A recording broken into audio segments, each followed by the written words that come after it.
It's my real pleasure to introduce a just tremendous friend and a hero and a veteran to all of us in this room.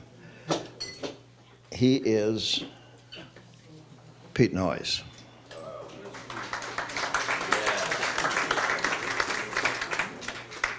It would take me days to go through Pete's story, so I'll make it brief for you because you all know it.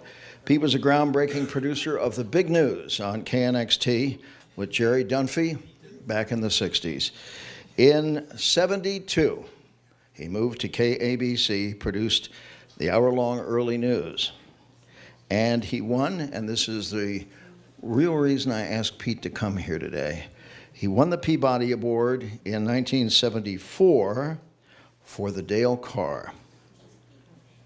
Remember the Dale car? It was promoted as a revolutionary three-wheeled car getting 75 miles to the gallon. Pete and reporter Dick Carlson revealed it was a scam. Fleece investors, that was the goal, basically, not to produce a car, but it did earn a Peabody Award for their outstanding reporting. I want you to know about his books. Who Killed the Big News, which is a wonderful story of the Big News rise to great fortune and its unfortunate fall and what was behind that. And a wonderful read for all of you who have either been in LA for a long time or people like Marissa, who has not been here very long, and Carly, two students from Pepperdine. This is a great read, starting with the Black Dahlia.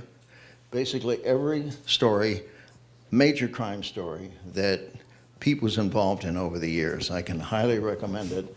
The Real LA Confidential, both of these are easily obtainable, either in paperback or in Kindle form on Amazon. I encourage you to read them. Pete, it's all yours. Thank you, Bob.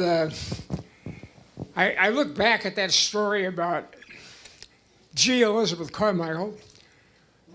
Her real name was Jerry Dean Michael. And when she put on this act, she was a federal prisoner who escaped. And you might want to know what a nice person she was, that one of the first things she did after Dick and I interviewed her, she put a contract on us. I guess the guy wasn't a very good shot, but anyway, I want to say this. 5 of the best years of my life were spent at KABC. You know, I was on the Big News and on NBC, but the people there, I think back of all the fine people I knew, Rosalind Enright, Lucille Clark, all these people, they gave their heart and soul to that show and made it something. Everybody was so excited. I came from Channel 2 where everybody was looking to find out who had the knife out.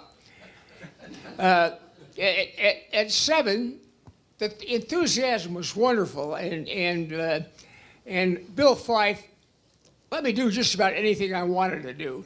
And that wasn't the only story we did. We did the Howard Hughes burglary on Romaine, in which the thieves didn't realize that one of the things that could be stolen was their plans for the Glomar Explorer.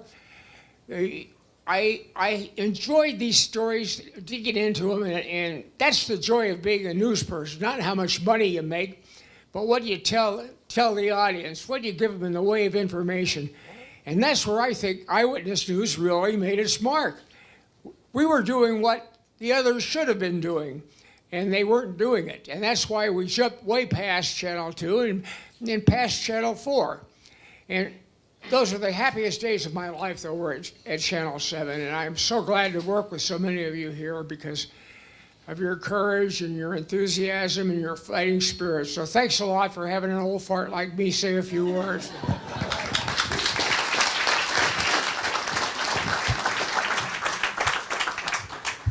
Right next to Pete, big warm round of applause for Grace Noyes.